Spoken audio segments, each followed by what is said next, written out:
मेरे चैनल को सब्सक्राइब करें और बेल आइकन प्रेस करें ताकि कोई भी वीडियो मिस ना हो। वीडियो को अंत तक देखें और पसंद आए तो लाइक करें। नमस्कार मित्रों, मैं रवि शर्मा कुंडली सिखाने की श्रृंखला में एक बार फिर आप सभी का स्वागत करता हूं। मित्रों, हम चर्चा कर रहे हैं रत्नों पर। रत्नों की जानकारी ले रहे हैं कि कौन से कुंडली में, कौन से लग्न में कौन सा रत्न धारण करना चाहिए, क्योंकि बहुत सारे मेरे ऐसे व्यूअर्स हैं, बहुत सारे ऐसे सब्सक्राइबर्स हैं जो मेरे वीडियोस को देख रहे हैं, बहुत सारे मेरे ऐसे स्टूडेंट भी हैं जो मेरे वीडियोस को देख के सीख रहे हैं और वो मुझसे फेसबुक में, यूट्यूब में, व्हाट्सएप में कमेंट करके पूछ रहे हैं कि कौन सा रत्न धारण करना चाहिए, या जो कुंडली देख रहे हैं तो कौन सा रत्न की सलाह दें, किस प्रकार से सलाह दें। इसके बारे में नॉलेज होना बहुत ज़रूरी है, क्योंकि बहुत सारे ऐसे ग्रह हैं जो अच्छे रिजल्ट्स देना चाहते हैं और उनका उपाय सबसे बढ़िया होता है रत्न। यदि कोई अच्छा ग्रह है, आपको अच्छे रिजल्ट्स देना चाहता है, बहुत अच्छे पोजीशन में बैठा हुआ है, थोड़ा सा कमजोर है, तो आप रत्न धारण करके उसका 100% रिजल्ट ले सकते हैं। लेकिन उसके लिए रत्नों की जानकारी होना बहुत ज़्यादा आवश्यक है। यदि रत्नों की जानकारी न हो तो आप उसका बिल्कुल भी रिजल्ट नहीं ले पाएंगे। तो चलिए शुरू करते हैं। शुरू करने से पहले मैं सबसे पहले एक प्रश्न लेता हूं। मैंने आपको बताया था मैं हर एपिसोड में अब एक प्रश्न लूंगा जो आप कमेंट में मेरे से पूछेंगे। ये प्रश्न पूछा गया है अभिषेक जी द्वारा।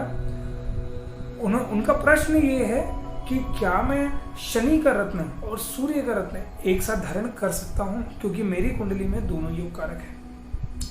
प्रश्न बहुत अच्छा है और इसका जो जवाब है ये समझना पड़ेगा कि क्यों हम शनि और सूर्य का रत्न एक साथ धारण नहीं कर सकते हैं। देखिए मित्रों, हमारे जो ग्रह हैं वो दो भाग में बटे हुए हैं। एक है देवता का ग्रुप, एक है दानवों का ग्रुप। आप कभी भी किसी की भी कुंडली देखेंगे तो यदि उसमें देवताओं का वर्चस्व है, सारे देवता योग कारक हैं, तो सारे दानव जो है वो मारक या अकारक की स्थिति में होंगे।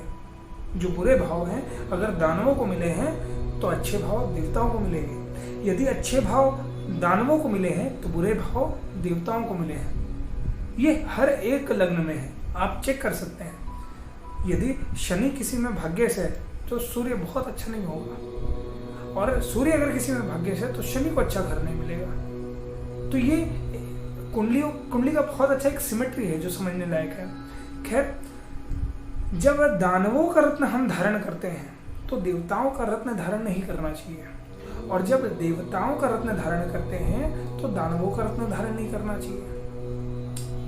बहुत सारी कुंडली ऐसी आती है, बहुत सारी कुंडली ऐसी है जिसमें देवता के कुछ ग्रह अगर योग कारक हैं तो दानवों के भी कुछ ग्रह योग कारक है। जैसा मैंने पिछले एपिसोड में भी बताया था आपको कि वृष लग्न की कुंडली में, माफ कीजिएगा, तुला लग्न की कुंडली में चंद्रमा योग कारक हो जाते हैं।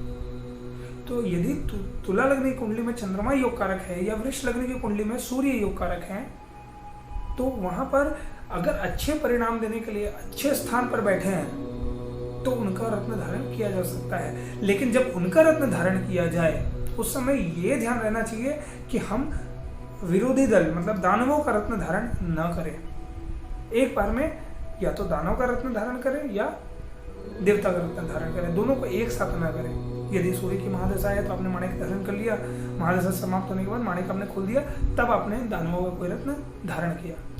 दोनों का एक साथ धारण करने से परेशानी जीवन में बढ़ती है। खैर, आगे बढ़ते हैं, शुरू करते हैं आज का टॉपिक। आज का जो विषय है वो है मंगल का रत्न मूंगा। सबसे पहले हमें ये जानना होगा कि मंगल किन किन चीजों का कारक है। मंगल कारक है भाई बंधुओं का, भाई बहन का कारक मंगल है। मंगल कारक है पराक्रम का, जोश का, संघर्ष का। जातक तेजस्वी होता है, धनी होता है, बुद्धिमान होता है, शारीरिक रूप से लड़ने के लिए सक्षम होता है, मंगल का कारक है। मंगल इस चीज का कारक है। मंगल कारक है हाई बीपी का, रक्त संबंधित बीमारियों का, मेंटल प्रॉब्लम का, दिमाग संबंधित जो बीमारी होती है, हाई बीपी का, ब्लड प्रेशर का, टेंशन का, गुस्सा का, इन सब चीजों का कारक है मंगल।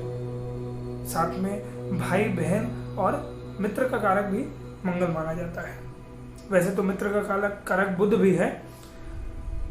तो जब मंगल से संबंधित हम कुछ देखना चाहते हैं, मंगल से संबंधित आपको कुछ अच्छे परिणाम चाहिए, चाहे मंगल भाग्येश हो, चाहे मंगल धन भाव का मालिक हो, मंगल से संबंधित अगर हमें कुछ देखना है या मंगल जिस चीज का कारक है उस चीज के बारे में हमें जानकारी लेनी है, उस चीज के बारे में हमें अच्छे परिणाम लेने हैं, तब हम मंगल का रत्न मूंगा धारण करते हैं।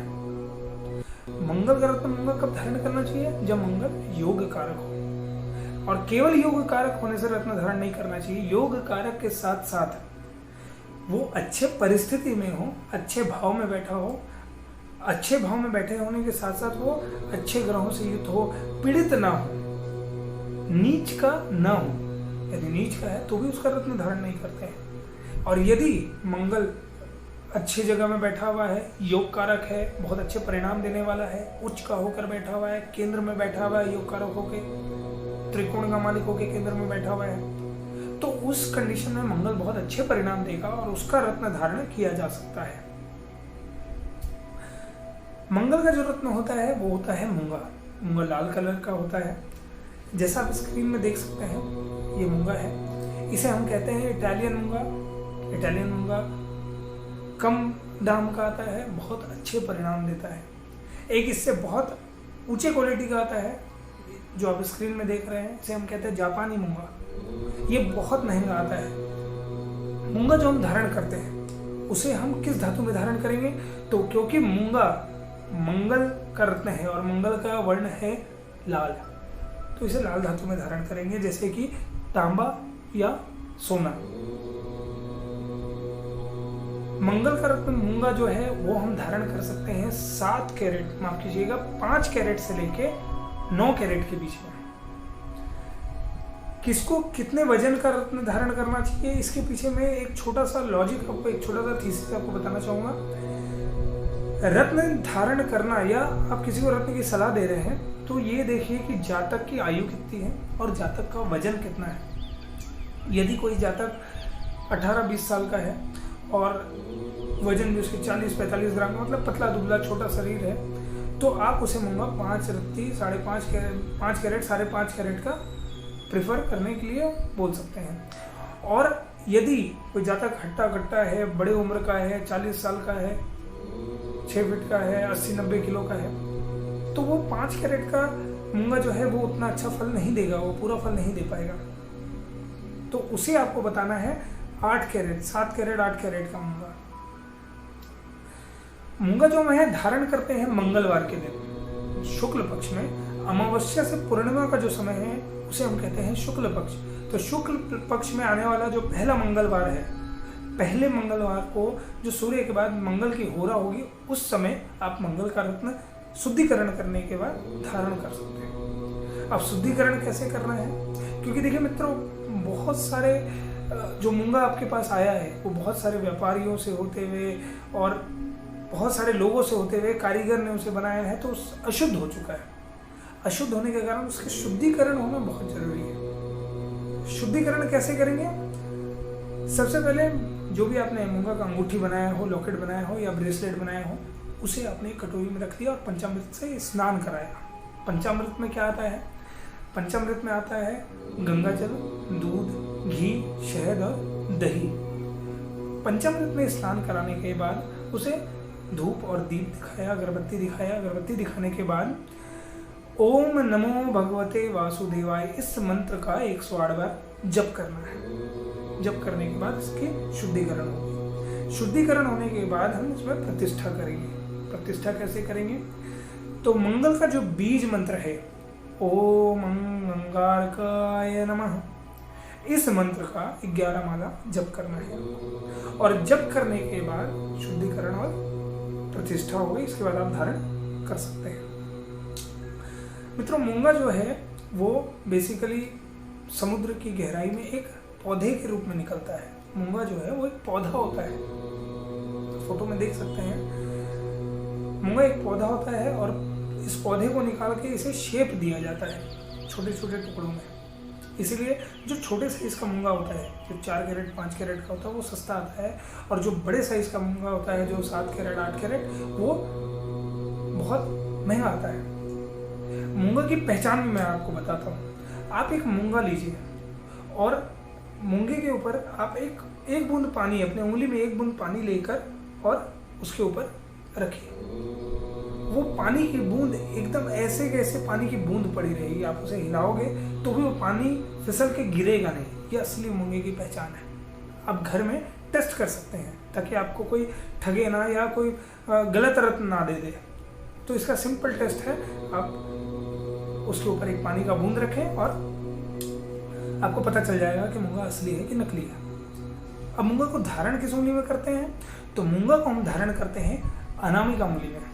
अनामिका उंगली में, इस उंगली में, ये देखिए मैंने धारण किया हुआ है मूंगा, ये है अनामिका उंगली। इसमें हम धारण करते हैं तांबा या सोना में। अब आइए देखते हैं किन किन लग्न में मंगल का रत्न मूंगा धारण किया जा सकता है। मेष लग्न में, क्योंकि मंगल जो है मेष लग्न के लग्नेश होते हैं, मेष लग्न के स्वामी हैं, तो मेष लग्न में मंगल योग कारक है। यदि वो अच्छी परिस्थिति में हो, अच्छी जगह बैठा हुआ हो, तो मेष लग्न वाले मंगल को धारण कर सकते हैं। मेष लग्न के बाद कर्क लग्न में, कर्क लग्न में जो मंगल है वो दशम भाव जो हमारा कर्म भाव है और पंचम भाव जो हमारा त्रिकोण भाव है, इन दोनों के स्वामी होते हैं मंगल। तो यहाँ पर भी योग कारक हो गए। तो कर्क लग्न वाले भी मंगल का रत्न धारण कर सकते हैं। इसके बाद सिंह लग्न की अगर बात करें तो सिंह लग्न में मंगल होते हैं आपके चतुर्थ भाव, सुख, प्रॉपर्टी, घर, वाहन, भूमि, इनके मालिक, साथ में भाग्येश।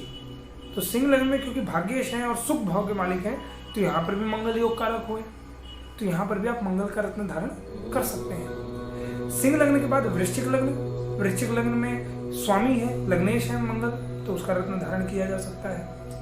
वृश्चिक लग्न के बाद धनु लग्न की अगर बात करें तो धनु लग्न में भी मंगल का रत्न धारण किया जा सकता है, क्योंकि धनु लग्न में भी मंगल जो है वो पंचम भाव के, एक त्रिकोण भाव के स्वामी होते हैं। अंत में मीन लग्न की अगर बात करें तो मीन लग्न में भी आप मंगल का रत्न धारण कर सकते हैं, क्योंकि मीन लग्न में मंगल जो है वो वापस से भाग्येश हो जाते हैं और धन भाव के मालिक हो जाते हैं। तो इन लग्न में यदि आपका लग्न इनमें से कोई एक है, मेष लग्न, सिंह लग्न, कर्क लग्न, वृश्चिक लग्न, धनु लग्न और मीन लग्न, इनमें से यदि आपका कोई लग्न हो तो आप मंगल का रत्न धारण कर सकते हैं, बशर्ते मंगल जो है वो अच्छी जगह पर बैठा हुआ होना चाहिए। मंगल का रत्न मूंगा आप धारण कर सकते हैं और बहुत ही उत्तम परिणाम आपको देखने को मिलेंगे।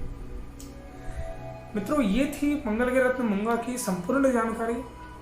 फिर भी मुझसे कोई जानकारी छूट गई हो, आपके मन में कोई प्रश्न हो, आध्यात्म से रिलेटेड कोई प्रश्न हो, कुंडली से रिलेटेड कोई प्रश्न हो या रत्नों से संबंधित कोई प्रश्न हो, तो आप प्रश्न मुझसे पूछ सकते हैं कमेंट बॉक्स में, मेरा व्हाट्सएप नंबर पे, मेरे फेसबुक पे, आप कहीं भी पूछ सकते हैं, आपका उत्तर मैं दूंगा। वीडियो अच्छा लगा हो तो लाइक एंड शेयर जरूर करें, चैनल को सब्सक्राइब करें। बहुत बहुत धन्यवाद।